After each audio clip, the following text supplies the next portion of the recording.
Hi everybody, welcome back to Stalker 2, but this video isn't just about Stalker 2, the video game. It's about the whole Stalker video game series and the book upon which most of the ideas, or lots of the ideas anyway, from the Stalker 2 video game series is based, which is the book Roadside Picnic.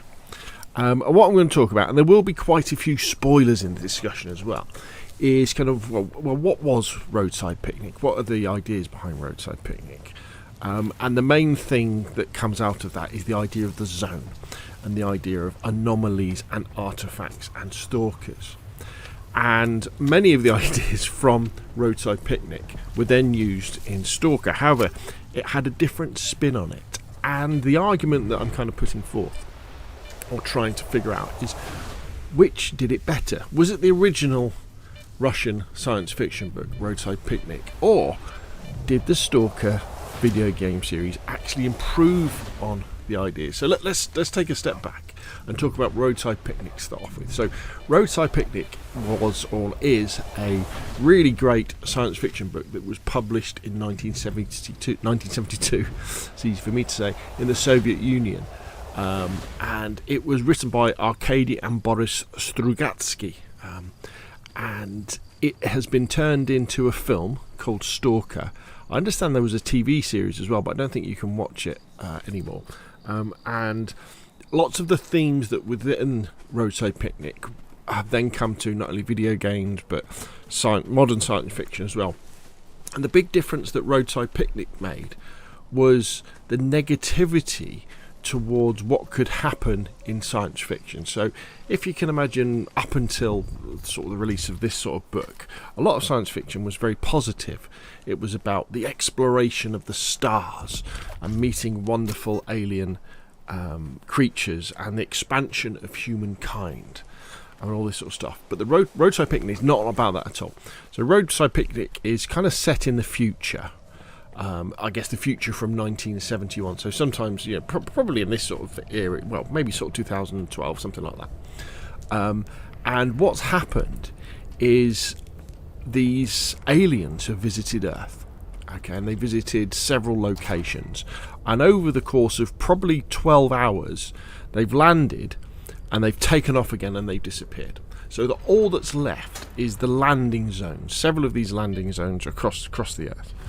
And these landing zones, they're not as big as the zone like the Chernobyl exclusion zone, but they're like 10 kilometers by 10 kilometers, so they're still fairly big. And within these areas where the aliens were, lots of strange things start to happen. So you have the anomalies, so you have weird gravitational effects and electrical effects and poisonous effects, and lots of people were killed. And things like there's loads of strange artifacts left behind.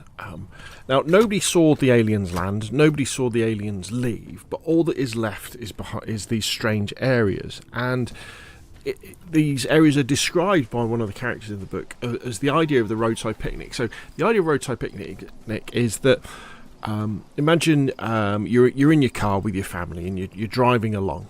Let's say it's an RV, a recreational vehicle, and you're going through the forest, you're going through the woods, and you pull over at a clearing to have Roadside Picnic. And you get out of the car and you set up your tables and chairs and you have a barbecue, and you use this opportunity to get rid of some of the rubbish maybe that you've had. Maybe that there's a rubbish pile, so you pour your rubbish onto this rubbish pile, and then you cook and you throw away the bones and the rubbish from the food. You just kind of throw it on the floor. You're a bit messy. Maybe you leave some broken bits, a broken chair behind. Maybe the barbecue breaks and you leave that behind, and you leave some utensils behind by mistake.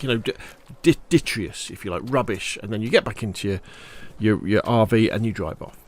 And then the animals start to come in, and the ants and the foxes and the badgers and the rabbits and the flies come in, and they come across this stuff that you've left behind, like the cutlery and the abandoned barbecue, and maybe there was some old abandoned engine oil, maybe there was some flat batteries or some batteries that have been thrown out. And the idea is that the ants and the snails and the rabbits and the foxes will not be able to comprehend what any of this stuff does, even though they might see its effects. Say something like the oil. Say there's some engine oil left there that you've dumped, or some cooking oils you left there that should be dumped, and the fox puts his paws into it and it gets all sticky and he goes, it can't understand what that substance is. And that's the idea behind the zone, the fact that there's all these things that are happening within these zones in Roadside Picnic, but it's beyond the ability of humans to understand what these things are. So they'll find these artifacts, they find things that emanate heat, they'll find things that emanate electricity, some things that emanate light, some things that kill people, some things that give people radiation burns. All these sorts of weird things are happening, but it's very difficult. And during the book, it's not like they're ever able to explain how these things work, and there's a lot of fear that things that are maybe found inside these zones, if taken outside of the area, could cause lots of problems, because people have become ill and died in the zones. Obviously most people were evacuated. There might be explosions, there could be radioactivity. Some of the stuff, there's like this slime that's really dangerous. If you step into it, it dissolves your bones. Sometimes you just die instantly. Sometimes people just touch this like cobweb stuff, and when they come out, they die a few hours later. So that's where these zones come from, and that's the idea behind them. There's these aliens have landed and they've gone, and to them it was just probably a stop on the route. They didn't think anything of it. They didn't want to talk to the humans. They didn't care about the humans. They're so beyond whatever humans are that they just stopped. They refueled their spaceships or whatever they were doing. They just stopped for a bit, left a load of junk, and then carried on their way across the galaxy. And then what happens is the military surround these places and cut them off.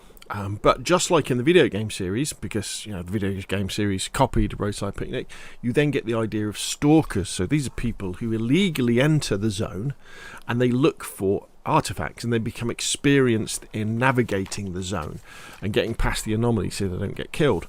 You also have scientists who are studying the zone and sending robots in and trying to figure out what all this stuff is, and some of the things that are brought out of the zone are then used in Earth technology to power electric cars, or used as jewellery and all sorts of things like that. But in essence, it's impossible to understand what the zone is, because the beings that created it are as far beyond us as we would be beyond those ants and snails and rabbits at a Roadside Picnic. So that's where the zone comes from in Roadside Picnic. Now, in the Stalker series, the zone is created in a very different way. In the Stalker series, in 1986, you have the Chernobyl nuclear disaster, and the Chernobyl exclusion zone is created, so everybody's evacuated. So you've got this massive area, 1,000 square kilometres, where nobody's allowed to be. But in the Stalker video game world, after this, various scientific people move in, and a group of scientists start working on investigating something called the noosphere, because they know that within the exclusion zone they'll be left by themselves. They've got the power from the remaining reactors of the nuclear power plant to power their experiments. They've got these big antennae, like the Duga or the Russian woodpecker antennas that they can use to do stuff, and they start experimenting to find out about something called the noosphere. Now, the noosphere is this field that surrounds the Earth. So if you imagine, you've got the Earth, and on the Earth you've got the sort of the geology of the Earth, the mountains and the sea and the Earth and all sort of stuff. Then you've got the kind of the biological bit of the Earth, the plants and the people and the animals that are on it. And the noosphere is this field that has kind of the almost like the psychic energy of the beings on that planet. And these scientists want to tap into it, because they think that maybe what they could do is influence the noosphere and do things like maybe eliminate hate from the world and war and things like this. So they start doing these experiments in the exclusion zone. Now, at this time, people still visit the exclusion zone and have a wander around, sightseeing and that sort of stuff. But strange things start to happen. Strange lights start to be seen. People start to go missing, and generally odd things happen. And then in 2006, there's another explosion, People think it's at the Chernobyl nuclear plant, but it's not. It's somewhere else. And then there is this second, another explosion, which is just like this flash of light, and the zone gets bigger.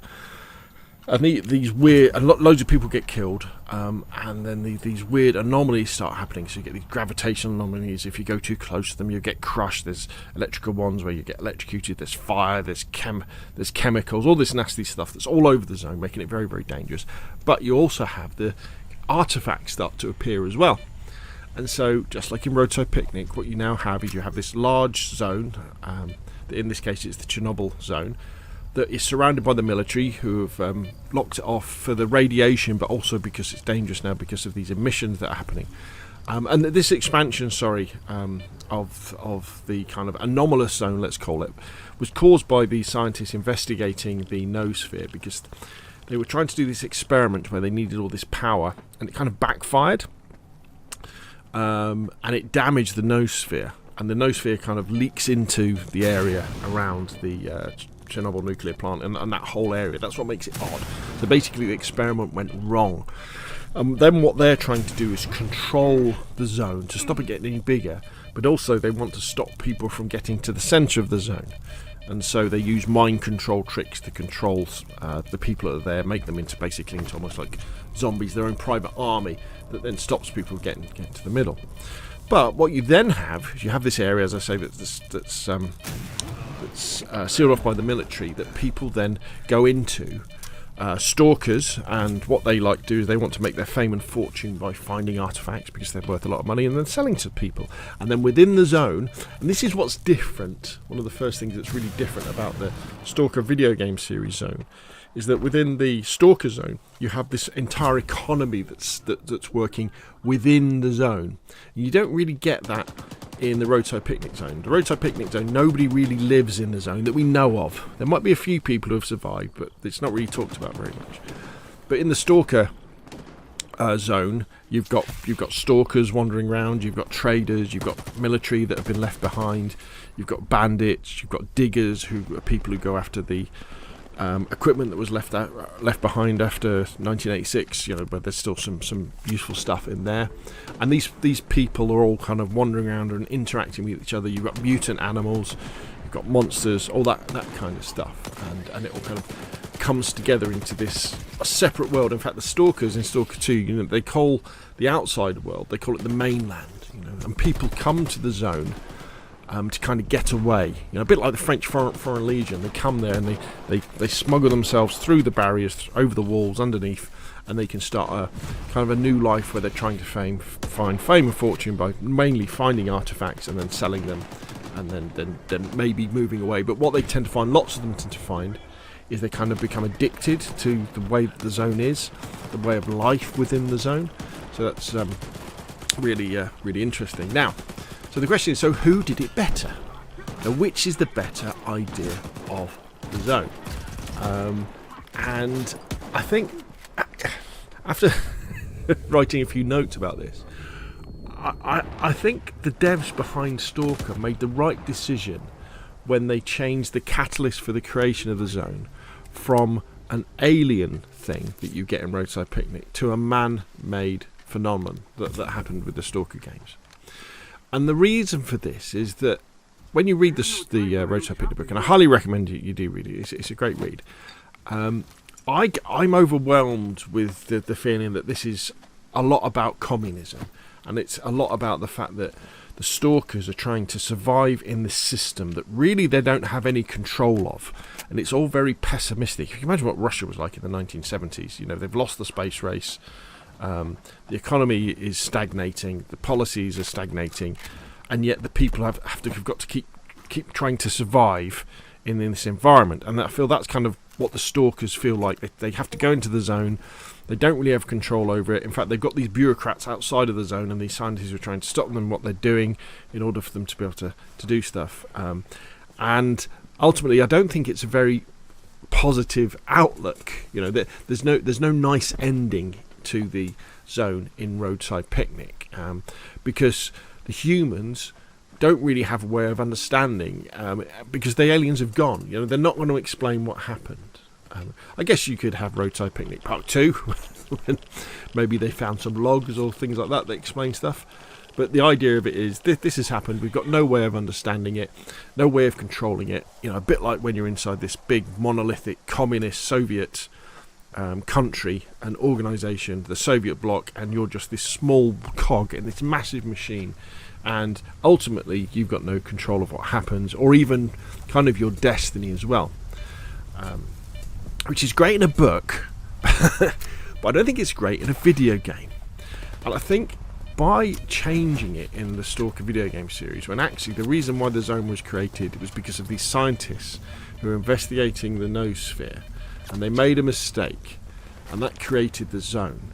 That then, there's lots of agency there for the characters within the game to have control of their own destiny and find things out. You know, we can find out why the zone is there and how it started, because it was started by humans. So we can find their notes, we can talk to the holograms, we can look on their computers and all that sort of stuff.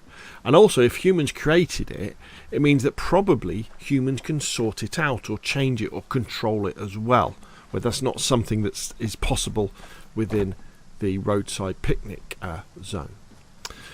Now, I don't think that would be as good as a book thing, to have the zone the way that they've done it in the video game. But as a video game, the fact that gives you your agency to be able to interact with the zone and understand it and have a nice story arc throughout, you know, the original first 3 Stalker games and with Stalker 2 as well. It means that you can have, if you get, you know, a good ending, you can have a positive ending to the zone. And kind of that's the conclusion I really came to. The fact that I don't think, although a video game whereby you had a zone like the Roadside Picnic zone, where ultimately it was impossible to understand what these are, how these artifacts work, or what they did, or why they were there, it would be, you know, an interesting exploration. I think a lot of the time in video games, because they're a simpler plot line often. The fact that in the Stalker series we can find out where the zone came from, we can interact with it, we can find out its origins and where it's going to be, that makes a better video game that way. So there we go. So the answer as to who did the zone better is, well, really, you know, for the book, Roadside Picnic did it better, and for the video game, I really think the Stalker devs and the Stalker writers made it better. Anyway, what do you think though? Put your questions and comments down below. I'll put relevant links for the books and video games as well in the description. And if you enjoyed the video, hit like. If you want to see more of the same, press subscribe. And of course, I'll see you again soon.